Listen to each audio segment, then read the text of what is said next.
You know, history is absolutely packed with these huge, epic battles. But sometimes the fights that really stick with you aren't between massive armies. They're just these raw, unbelievable person-to-person brawls. Today, we're diving into three of the absolute wildest conflicts ever recorded. We've got a formal duel that just completely implodes, a single samurai who decides to take on an entire fighting school, and a battle that was literally arranged by knights just because they were bored. Let's get into it.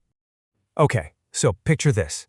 You've got two so-called gentlemen who agree to settle their differences with pistols. You know, an honorable duel. Sounds pretty straightforward, right? But what happens when the real fight isn't even between them, but between all the guys they brought along for backup? So, we find ourselves on a sandbar right in the middle of the Mississippi River. The year is 1827. Two fellas, Samuel Wells and Thomas Maddox, are here to settle some big feud about money and power. The plan? A classic pistol duel. But here's the thing, they didn't come alone. And that, my friends, is where this story really kicks off.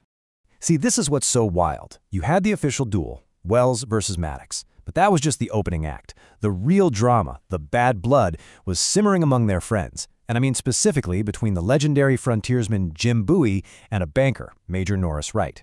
These two guys absolutely despised each other. It all started when Wright denied Bowie a loan, called him a crook, which led to a whole other fight where Bowie got a tooth knocked out. Yeah, these guys had history. All right, so the main duel finally happens. They get the signal, they fire, and they both miss. Total whiff. So they reload, they take aim, they fire again, and they both miss again. At this point, I think Wells and Maddox kind of realized this whole dueling thing wasn't for them, so they just shook hands and decided to call it a day. Honor is restored, right? Crisis over. Well, not quite. So, as everyone's walking off the field, the supporters start getting antsy. One of them, a Colonel Crane, decides, hey, now's a good time to settle my beef, and he fires at his own rival. Well, the bullet completely misses its target and slams right into Jim Bowie's hip. And that's it. All hell breaks loose. In the next 90 seconds, it's just pure chaos. Bowie gets shot, but he finds his nemesis, Major Wright, and puts that massive knife of his straight through Wright's heart. It's a tornado of violence that's over almost as fast as it began. And this just perfectly captures how absurd the whole situation was. Imagine this. Doctors are literally digging bullets out of Jim Bowie, and he calmly turns to the guy who accidentally started the whole thing and just offers this incredible understatement. It's just this moment of pure, deadpan comedy right in the middle of a total bloodbath. And you know what's crazy? This chaotic mess actually had a huge, lasting legacy. After that first fight with Major Wright, where he was unarmed, Bowie had a blacksmith make him this monster, 9-inch knife. And after he used it so effectively at the sandbar fight, both him and the Bowie knife became absolute legends. So that was a tangled, messy brawl fueled by a dozen different rivalries. But let's raise the stakes. What happens when the conflict is crystal clear? Just one lone warrior who decides he's going to take down an entire institution, one master at a time. All right, let's jump over to Kyoto, Japan in the year 1604. A 21-year-old wandering swordsman, pretty much unknown at the time, shows up. His name is Miyamoto Musashi. And he has one single goal, to challenge and completely dismantle the Yoshioka school, which was basically the most famous and respected school of swordsmanship in all of Japan. Musashi's strategy here was pure psychological warfare. He didn't just want to win, he wanted to destroy them from the inside out. First, he shows up hours late for his duel with the school's master, Seijuro. He gets him all flustered, then takes him out with one hit that cripples his arm for life.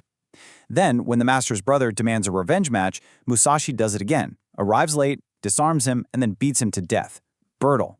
So after two of their masters were just completely taken apart, the legendary Yoshioka school was in shambles. And who did they choose to lead them into a third and final duel against Musashi?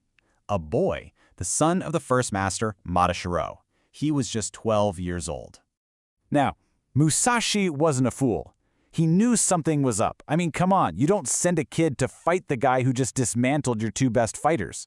He figured, correctly, that this was not going to be an honorable duel. The whole Yoshioka clan had gathered, every student they had left, plus guys with bows and even guns, all to ambush and kill him. But Musashi completely flips the script on them. Instead of showing up late like he always did, this time he gets there hours early. He hides. And just as the entire ambush party is getting into position, he explodes out of his hiding spot, apparently shouts, "Musashi waits for you," and cuts down the 12-year-old leader in a single instant. Just like that, the Yoshioka family line was over. And what happened next was absolute mayhem. Totally enraged, all the remaining students just charge him at once. This is when Musashi draws a second sword, unleashing his famous two-blade fighting style. It was fast, it was vicious, and it was nothing these traditionally trained swordsmen had ever seen before. He just carved his way through them until the few who were left completely broke and ran for their lives. The legend of Miyamoto Musashi was born. Okay, a one-man army systematically taking down an entire school is impressive, for sure. But what about a fight that has no strategy, no real purpose at all? A fight that happens during a truce, basically because a bunch of armored knights were bored and wanted to become famous. So now we're in Brittany, France. It's the year 1351. The 100 Years' War is in a bit of a lull, and all the local French and English-backed knights are just kind of sitting around with nothing to do. And if you're a medieval knight, being bored is pretty much the worst thing ever. So they did what anyone would do. They decided to arrange a fight. So the two local commanders, Beaumanoir for the French and Bembro for the English, they basically set up a tournament. But check this out. They weren't fighting for land or for money.